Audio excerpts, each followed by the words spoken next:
Assalamualaikum warahmatullahi wabarakatuh. Perkenalkan, nama saya Afif Hidayat. Saya dari kelas PAI bagian A2. NPM saya 2001099809. Baik, di sini saya akan menjelaskan tentang pokok-pokok ajaran Islam, mata kuliah pengantar studi Islam.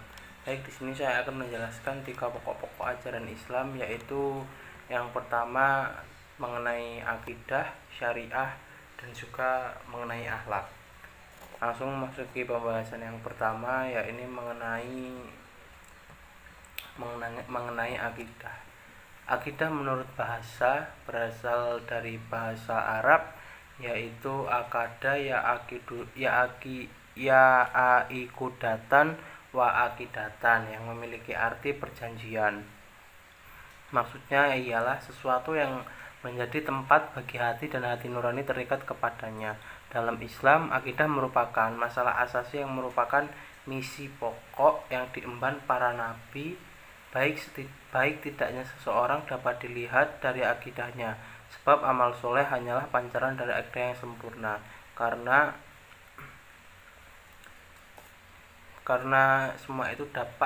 akidah tersebut dapat menyelamatkan kehidupan manusia di dunia dan di akhirat.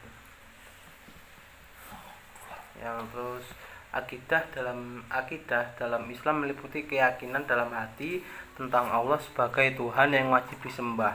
Ucapan dengan lisan dalam bentuk 2 kalimat syahadat, yaitu menyatakan bahwa tiada Tuhan selain Allah dan bersaksi bahwa Nabi Muhammad itu adalah utusan Allah Subhanahu wa taala. Perbuatan yang kedua yaitu perbuatan dengan amal soleh. Akidah demikian mengandung arti bahwa pada orang yang beriman tidak ada rasa dalam hati atau ucapan di mulut dan perbuatan, melainkan secara keseluruhan menggambarkan iman kepada Allah Subhanahu wa taala, yakni tidak ada niat, ucapan dan perbuatan yang dikemukakan oleh orang beriman ini kecuali dengan kehendak Allah Subhanahu wa taala. Akidah merupakan keyakinan yang mendorong seseorang muslim untuk melaksanakan syariah. Akidah sebagai unsur keyakinan mempunyai sifat dinamis. Artinya, kuat atau lemahnya akidah akan bergantung pada perlakuan yang datang kepadanya. Apabila akhlak tersebut dibina dengan baik, maka ia akan kuat, dan sebaliknya, bila dibiarkan kering, maka dengan sendirinya akidah tersebut akan hilang atau orang tersebut tidak memiliki akidah atau suatu kepercayaan.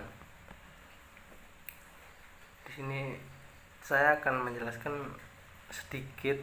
Adapun tujuan akidah Islam bagi setiap muslim ialah memupuk dan mengembangkan dasar ketuhanan yang ada sejak lahir.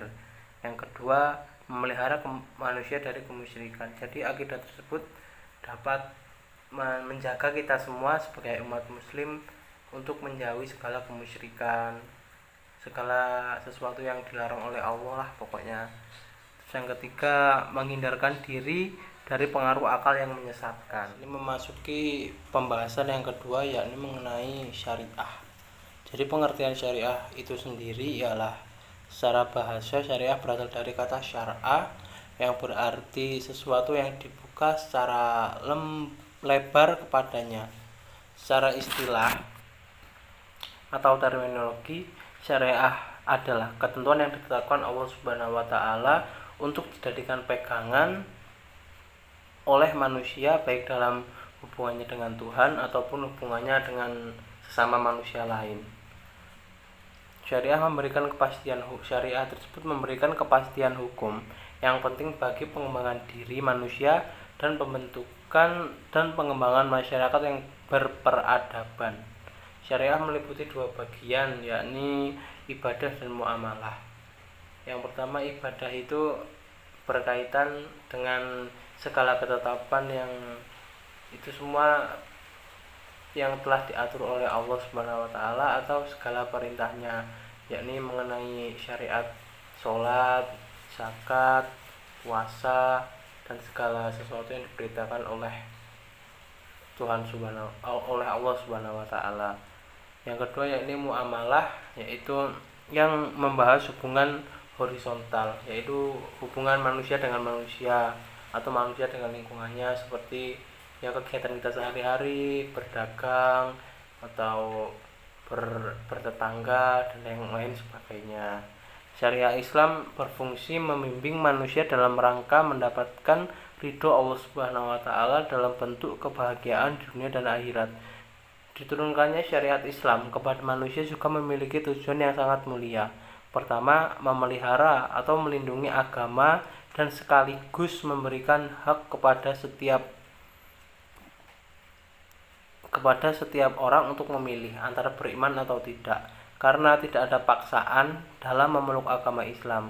Yang kedua, melindungi jiwa. Syariat Islam sangat melindungi keselamatan jiwa seseorang dengan menetapkan sanksi hukum yang sangat berat, contohnya hukum kisos. Yang ketiga, perlindungan terhadap keturunan.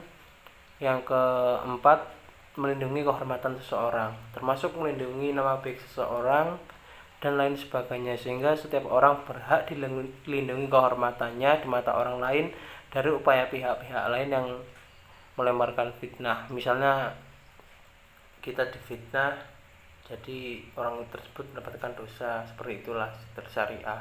Yang kelima yaitu melindungi harta, yakni dengan membuat aturan yang jelas untuk bisa menjadi hak setiap orang agar terlindung hartanya, diantaranya dengan menetapkan hukum potong tangan bagi para masuki tahap yang ketiga. Di sini saya akan menjelaskan pengertian akhlak. Istilah akhlak sudah sangat akrab di tengah kehidupan kita.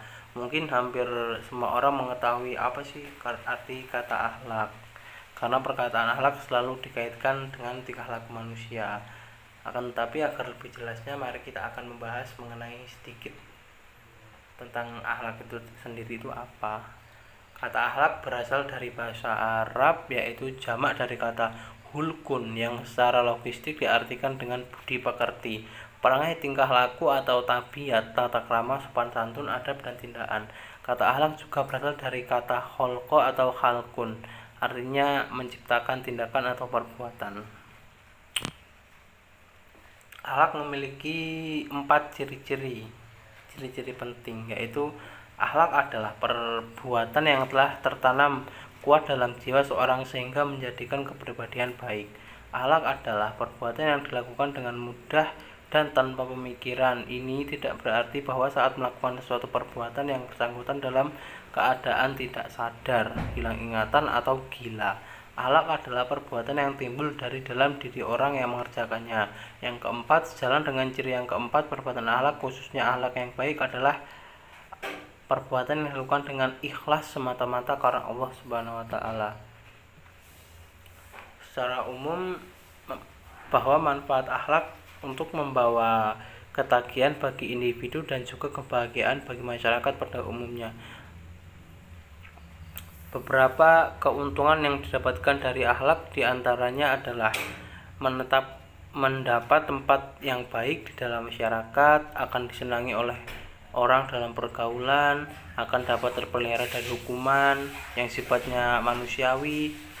Orang yang bertakwa dan berakhlak mendapatkan pertolongan dan kemudahan dalam memperoleh keluhuran, kecukupan dan sebutan yang baik. Jasa manusia yang berakhlak mendapat perlindungan dari segala penderitaan dan kesukaran.